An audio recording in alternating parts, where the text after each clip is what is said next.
तो सोप क्या होता है सॉफ्टवेयर डेवलपमेंट में, समझ लेते हैं इस छोटे से वीडियो में बहुत ही जल्दी से। सोप यानी simple object access protocol. SOAP का जो फुल फॉर्म है वो है सिंपल ऑब्जेक्ट एक्सेस प्रोटोकॉल। ये एक प्रोटोकॉल है जिसका उपयोग वेब सर्विसेज के कम्युनिकेशन के लिए होता है। क्यों होता है? वेब सर्विसेज के कम्युनिकेशन के लिए होता है। सोप XML का इस्तेमाल करता है डेटा एक्सचेंज के लिए, और ये प्राइमरीली रिमोट प्रोसीजर कॉल्स के लिए डिजाइन किया गया है। सोप किसका इस्तेमाल करता है? XML का इस्तेमाल करता है डेटा एक्सचेंज के लिए, और ये प्राइमरीली रिमोट प्रोसीजर कॉल्स के लिए डिजाइन किया गया है। किस लिए? रिमोट प्रोसीजर कॉल्स के लिए, RPC। कुछ की पॉइंट समझ लेते हैं सोप के बारे में। इतना तक समझ में आया आपको? ओके। कुछ की पॉइंट्स और हैं। पहला तो है XML बेस्ड मैसेजिंग। सोप जो है, सोप मैसेजेस जो है, सोप मैसेजेस XML फॉर्मेट में होते हैं। किस फॉर्मेट में होते हैं? XML फॉर्मेट में। ये मैसेजेस डेटा को रिप्रेजेंट करते हैं और स्ट्रक्चर्ड फॉर्मेट में होता है ये। दूसरा पॉइंट है protocol independence. Soap protocol independent है।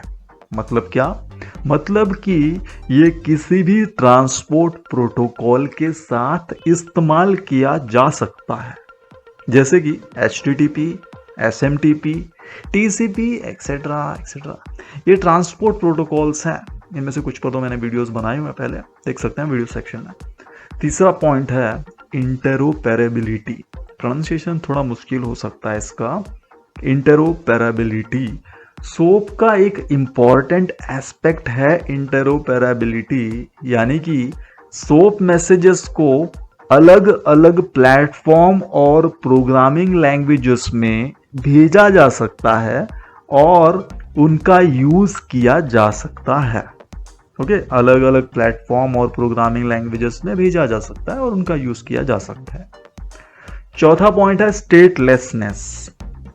सोप इनहेरेंटली स्टेटलेस है। मतलब क्या? मतलब कि किसी भी पर्टिकुलर रिक्वेस्ट या रेस्पॉन्स को सर्वर या क्लाइंट को मेंटेन नहीं करना पड़ता है। ओके, स्टेटलेस है ये।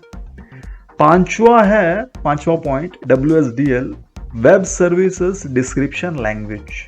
WSDL एक XML बेस्ड लैंग्वेज है जो वेब सर्विसेज को डिस्क्राइब करता है, इंक्लूडिंग उनके ऑपरेशंस, इनपुट, आउटपुट और डेटा टाइप्स।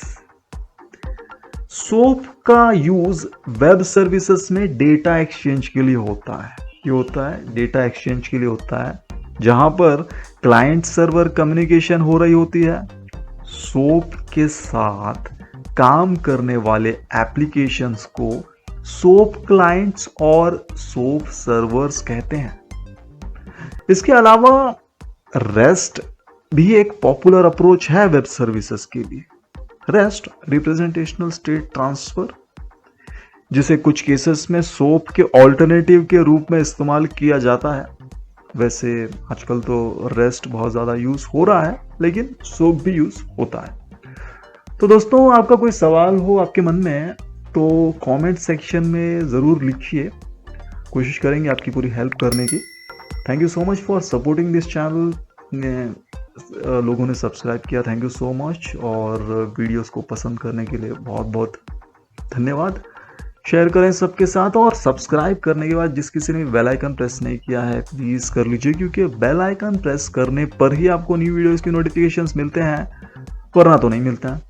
ओके, मिलते हैं नेक्स्ट वीडियो में। धन्यवाद।